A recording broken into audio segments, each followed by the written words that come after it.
Bapak Ibu Saudara sekalian, dalam kesempatan ini mari kita merenungkan apa yang dilakukan oleh Yesus dalam kurun waktu 3 bulan sebelum kematiannya di kayu salib.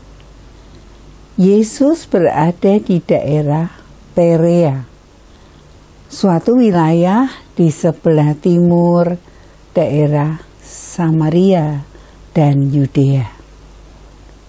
Namun sebelum kita mulai, mari kita berdoa. Tuhan, tolonglah kami, mampukan kami mengerti kebenaran firman-Mu, khususnya peristiwa-peristiwa Prapaskah menjelang kematian Tuhan di atas kayu salib. Tolonglah kami agar kami memahami dengan sungguh-sungguh pengorbanan-Mu di atas kayu salib. Karya keselamatan yang Engkau sedang lakukan untuk menembus kami. Terima kasih. Dalam nama Tuhan kami Yesus Kristus kami berdoa. Amin. Lukas menuliskan peristiwa-peristiwa dan pengajaran-pengajaran Yesus ketika dia berada di Perea.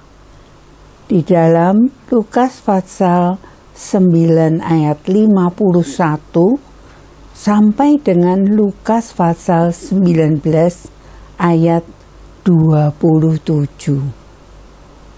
Orang-orang Yahudi suka memilih jalan melalui Perea supaya mereka bisa menghindari daerah Samaria. Kalau seseorang pergi dari Yudea ke Galilea misalnya, mereka tidak melewati Samaria tetapi melewati Perea.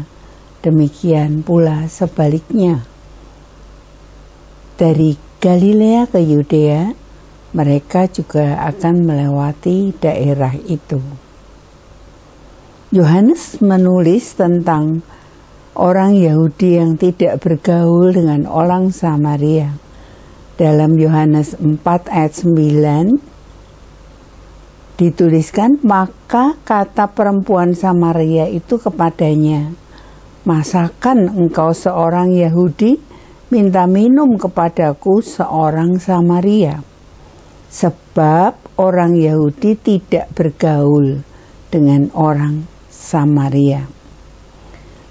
Pada waktu periode pelayanan di Perea, memang tidak sepenuhnya Yesus berada di Perea.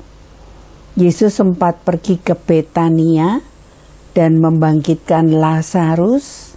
Dalam Yohanes 11 ayat 1 sampai 53, ia pergi ke kota Efraim di Yudea. Yohanes 11 ayat 54, ia juga pergi ke Yeriko. Lukas pasal 19. Namun, ia lebih banyak berada di wilayah Perea dalam waktu 3 bulan terakhir menjelang penyalibannya. Mari kita merenungkan salah satu peristiwa yang berlangsung di Perea. Kita akan membaca Lukas 13 ayat 31 sampai 33. Pada waktu itu, datanglah beberapa orang Farisi dan berkata kepada Yesus, "Pergilah, tinggalkanlah tempat ini, karena Herodes hendak membunuh engkau." Jawab Yesus kepada mereka, "Pergilah dan katakanlah kepada si serigala itu, Aku mengusir setan dan menyembuhkan orang pada hari ini dan besok, dan pada hari yang ketiga Aku akan selesai. Tetapi hari ini dan besok dan lusa aku harus meneruskan perjalananku, sebab tidaklah semestinya seorang nabi dibunuh kalau tidak di Yerusalem. Pokok pikiran pertama yang kita dapatkan dari perikop ini adalah Yesus merencanakan pelayanannya. Yesus sangat efektif dengan pelayanannya. Hanya kurang lebih 3,5 tahun ia melayani. Semua rencana pelayanannya berlangsung dengan baik. Yesus selalu bekerja dengan rencana yang matang. Ia akan meneruskan karyanya seberat apapun risiko yang harus dihadapinya. Menghadapi ancaman Herodes, ia menjawab, "Pergilah dan katakanlah kepada si serigala itu, aku mengusir setan dan menyembuhkan orang pada hari ini dan besok, dan pada hari yang ketiga aku akan selesai. Tetapi hari ini dan besok dan lusa, aku harus meneruskan perjalananku. Sebab tidaklah semestinya seorang nabi dibunuh kalau tidak di Yerusalem." Yesus pernah menyingkir ketika ada yang berupaya membunuh dia. Tapi ketika waktunya sudah tiba, dia harus melaksanakan karya keselamatan, dia justru menyerahkan diri untuk disalibkan. Di dalam Matius 12 ayat 14-15 dikatakan, "Lalu keluarlah orang-orang Farisi itu dan bersekongkol untuk membunuh dia. Tetapi Yesus mengetahui maksud mereka, lalu menyingkir dari sana. Banyak orang mengikuti Yesus dan ia menyembuhkan mereka semuanya." Pelayanan Yesus tidak didasarkan pada nyaman atau tidaknya pelayanan itu, tapi dia mempunyai rencana yang matang untuk menyelesaikannya. Sesulit apapun keadaan yang harus dihadapinya, dia akan lakukan pelayanan itu. Bagaimana dengan perencanaan pengabdian kita kepada Tuhan? Waktu berjalan terus. Apakah kita sudah membuat langkah-langkah maju dalam pelayanan kita dan tetap akan melakukannya sesulit apapun tantangannya? Yesus hanya membutuhkan 3,5 tahun efektif melakukan karya keselamatan yang sangat besar yang punya dampak di dalam hidup kita masing-masing sebagai umat tebusannya. Yang kedua, Herodes Antipas mengabaikan kesempatan emas. Herodes punya kesempatan berjumpa dengan 2 orang terbesar sepanjang sejarah umat manusia. Ia pernah berjumpa dengan Yohanes Pembaptis. Yesus pernah memberi komentar tentang Yohanes Pembaptis. Matius 11 ayat 11. "Aku berkata kepadamu, sesungguhnya di antara mereka yang dilahirkan oleh perempuan, tidak pernah tampil seorang yang lebih besar daripada Yohanes Pembaptis. Namun yang terkecil dalam kerajaan surga lebih besar daripadanya." Yohanes Pembaptis pernah menegur Herodes Antipas karena dia mengambil Herodias, istri Filipus, saudaranya, sebagai istrinya. Ia tidak bertobat, malah memenjarakan Yohanes atas desakan dari Herodias. Ia harusnya menyesal karena akhirnya Yohanes dipenggal kepalanya sebagai hadiah bagi Salome, putri Herodias yang menari.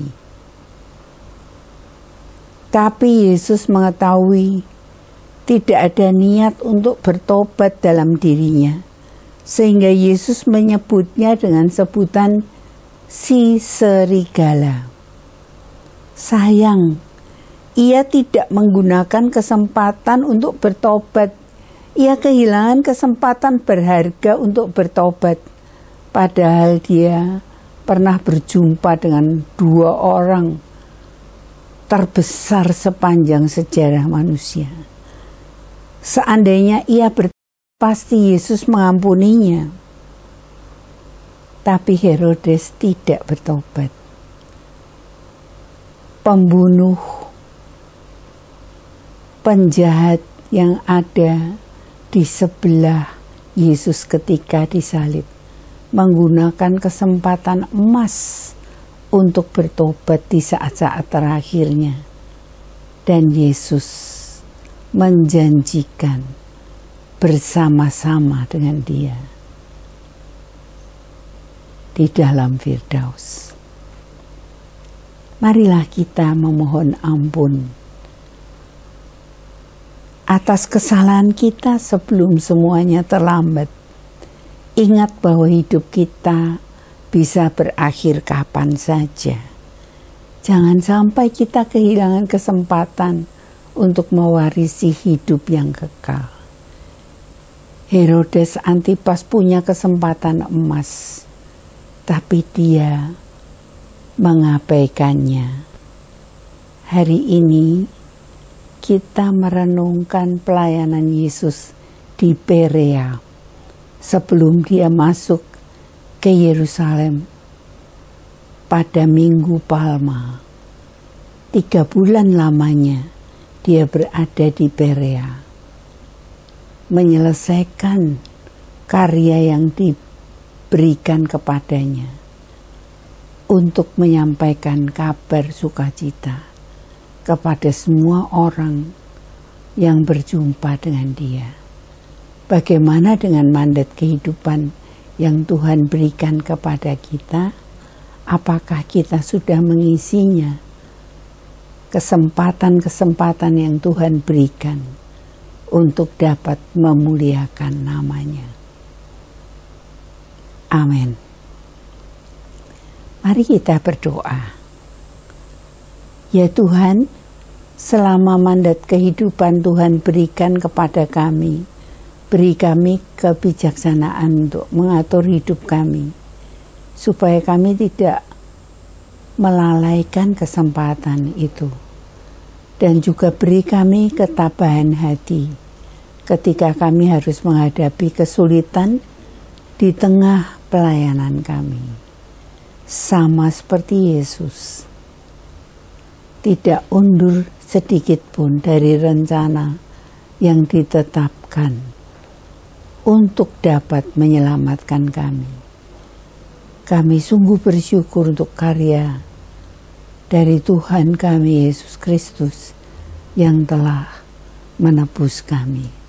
Tolong mampukan kami untuk mempergunakan setiap saat dalam hidup kami untuk memuliakan nama-Mu, untuk menggunakan mandat kehidupan yang Tuhan masih berikan kepada kami dengan sebaik-baiknya, supaya di dalam minggu-minggu menjelang peringatan penyaliban-Mu, kami akan menjadi orang-orang yang bertobat, orang-orang yang sungguh-sungguh memikirkan karya keselamatan yang Kau juga pasrahkan kepada kami. Dalam nama Tuhan kami Yesus Kristus, kami berdoa. Amin.